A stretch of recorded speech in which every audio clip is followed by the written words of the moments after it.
Engkau, hei pemuda-pemudi yang ada di sini, sekarang mengerjakan investment.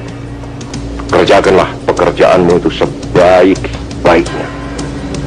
Kerjakanlah sebaik-baiknya, oleh karena apa yang kau kejar sekarang ini ialah ilmu. Dan ilmu itu bukan untukmu sendiri, tapi ialah untuk anak cucumu, untuk bangsa Indonesia, untuk rakyat Indonesia, untuk tanah air Indonesia, untuk negara Republik Indonesia. Maka saudara-saudara dan anak-anakku sekalian, jikalau kita semuanya berkumpul di sini, kenangkanlah akan hal itu. Kenangkanlah bahwa sebagai tadi gue katakan, korbanan-korbanan kita telah berat sekali. Hei pemuda-pemudi Indonesia, berapa jumlahmu? Jawablah, kami hanya satu.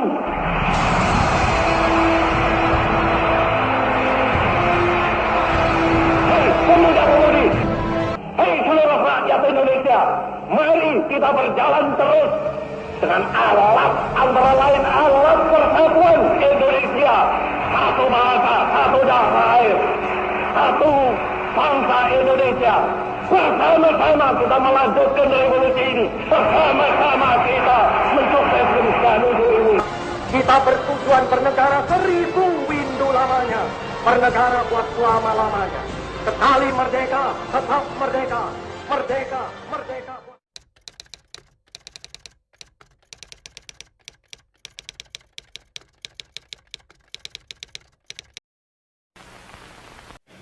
Sumpah Pemuda adalah suatu ikrar pemuda-pemudi Indonesia yang mengaku bertumpah darah satu, tanah air Indonesia, mengaku berbangsa satu, bangsa Indonesia, dan menjunjung bahasa persatuan bahasa Indonesia.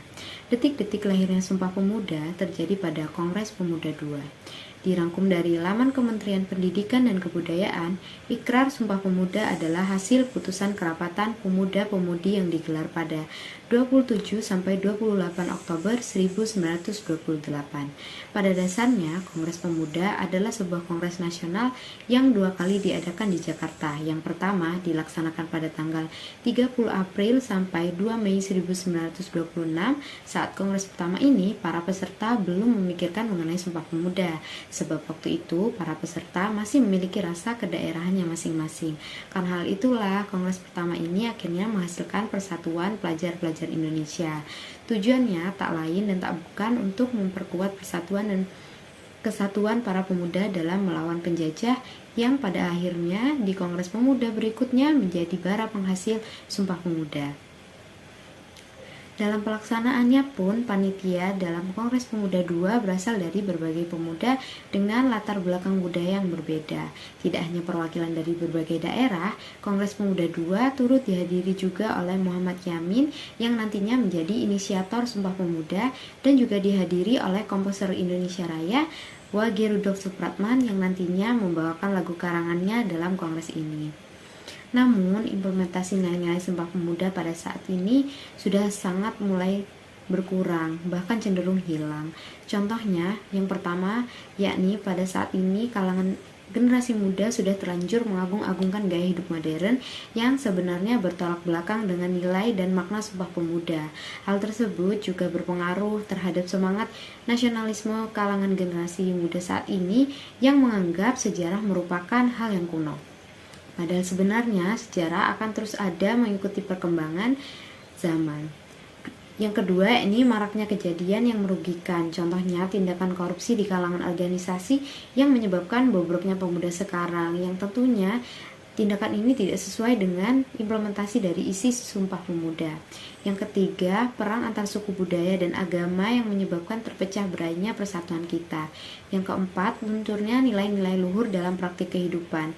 Isi dari Sumpah Pemuda belum menjadi acuan sikap dan perilaku pada kehidupan sehari-hari. Contohnya yaitu dibudidayakannya perilaku jalan pintas, tindakan serba instan, menyontek, plagiat, tidak disiplin, dan lainnya. Yang kelima, pemuda sekarang lebih bangga menggunakan bahasa asing daripada menggunakan bahasa Indonesia, yang tentunya sikap ini tidak mencerminkan dari isi Sumpah Pemuda itu sendiri. Yang keenam, ada memudarnya rasa nasionalisme dan patriotisme di kalangan pemuda zaman sekarang.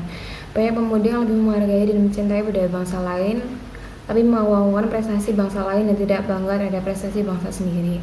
Bahkan tidak tahu dan tidak mengapresiasi karya anak bangsa dan lebih bangga menggunakan produk luar negeri daripada produk bangsa sendiri.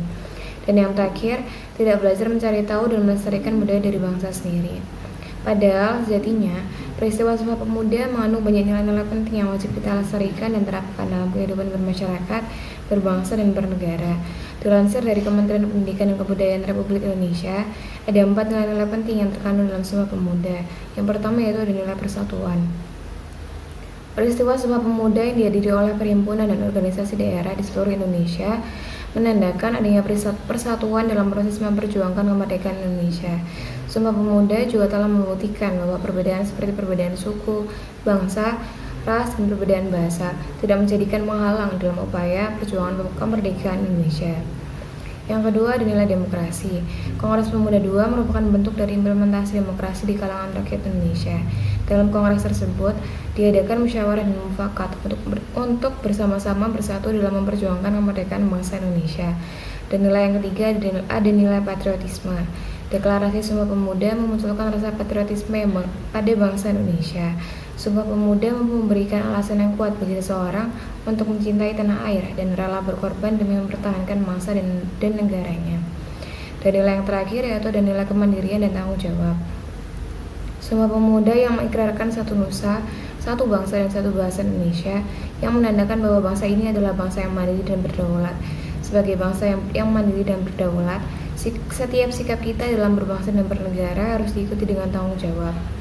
Nilai-nilai tersebut dapat kita implementasikan dalam bentuk aksi-aksi bermasyarakat, berbangsa, dan bernegara. Berikut merupakan contoh aksi-aksi yang dapat mengimplementasikan nilai-nilai dari Sumpah Pemuda.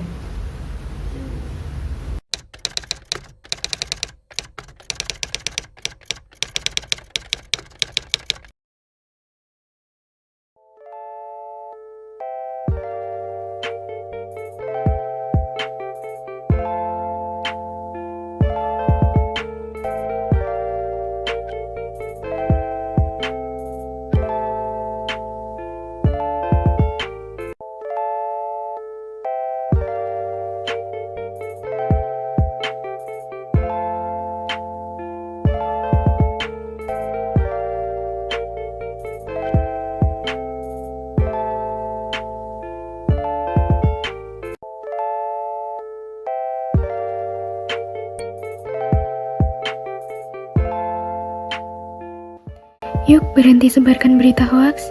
Selain dapat menimbulkan keresahan dalam masyarakat, bisa menyebabkan pertikaian juga loh. Lebih teliti dalam membaca berita, pastikan sumbernya, baru sebarkan.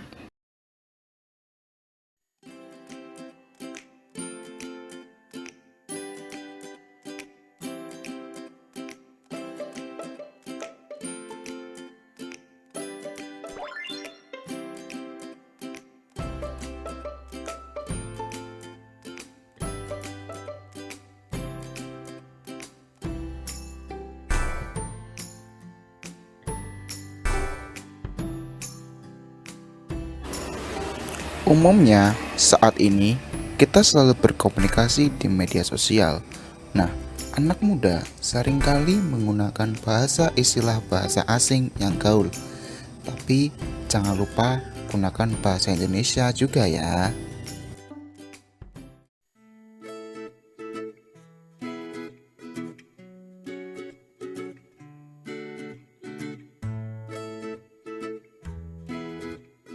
Kebanyakan anak muda di Indonesia pasti memiliki apa yang namanya produk dari luar negeri. Meskipun produk dari luar negeri terkesan istimewa, akan tetapi produk dalam negeri juga tidak kalah istimewanya dibandingkan dengan produk dari luar negeri.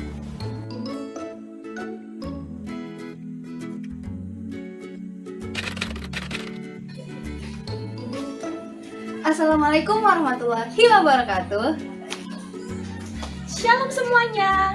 Perkenalkan, nama saya Reza Agustina Zika. Dan saya Francisca Ninja Delianti. Kalian tahu nggak sih apa itu toleransi? Nah, seperti kita berdua ini nih, yang udah berteman dari lama, tapi punya segudang perbedaan. Perbedaan apa aja sih itu? Yuk simak. Banyaknya perbedaan di antara kita berdua, yang paling menonjol adalah perbedaan keyakinan. Contohnya seperti dalam hal berdoa. Bisa dilihat di sini, toleransi yang saya dan teman saya terapkan adalah tidak mengganggu satu sama lain dalam hal berdoa. Juga dengan perbedaan kitab suci yang kita baca dan kita percayai. Kita menerapkan toleransi untuk saling menghargai kitab suci masing-masing walaupun itu berbeda. Jadi, kesimpulannya kita harus menghargai perbedaan yang ada dengan toleransi yang tinggi.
Dari momentum Sumpah Pemuda ini, kita bisa belajar semangat persatuan di mana kita yang berasal dari berbagai latar belakang, tapi kita bertanah air satu, berbangsa satu, dan berbahasa satu, yaitu Indonesia.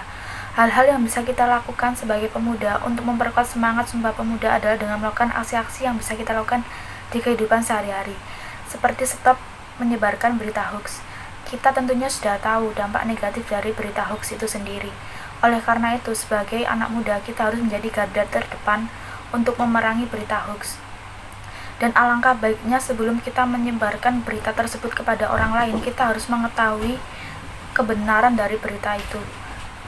Dalam era demokrasi, para pemuda sudah seharusnya belajar untuk lebih bijak di dalam memahami maupun mengimplementasikan batasan hak dan kewajiban dalam menegakkan demokrasi, agar tercipta demokrasi yang benar dan menciptakan bangsa yang lebih tentram ke depannya. Hal selanjutnya yang dapat kita lakukan adalah dengan bersikap kritis. Bersikap kritis dalam segala hal juga penting, apalagi dalam hal demokrasi. Sebagai pemuda, aksi yang dapat kita lakukan adalah dengan memberikan saran dan kritik yang membangun. Jangan sampai saran dan kritik yang kita sampaikan bersifat menjatuhkan apalagi menghina. Bahasa gaul memanglah unik dan terlihat keren.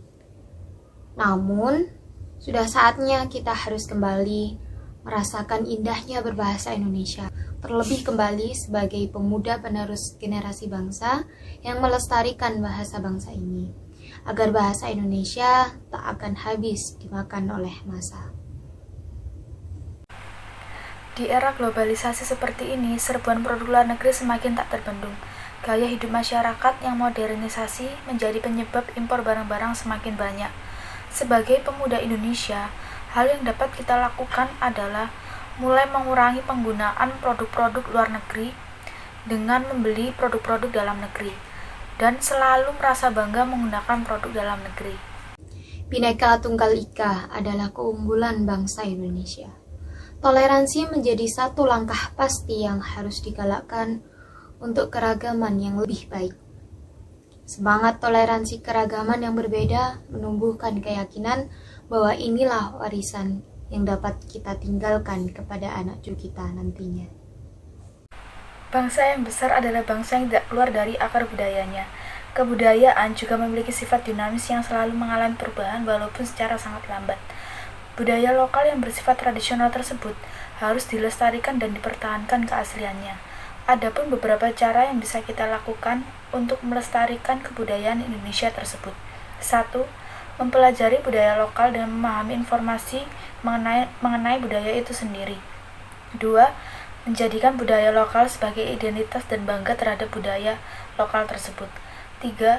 Mengikuti kegiatan budaya, misalnya menjadi peserta atau penonton kegiatan budaya tersebut.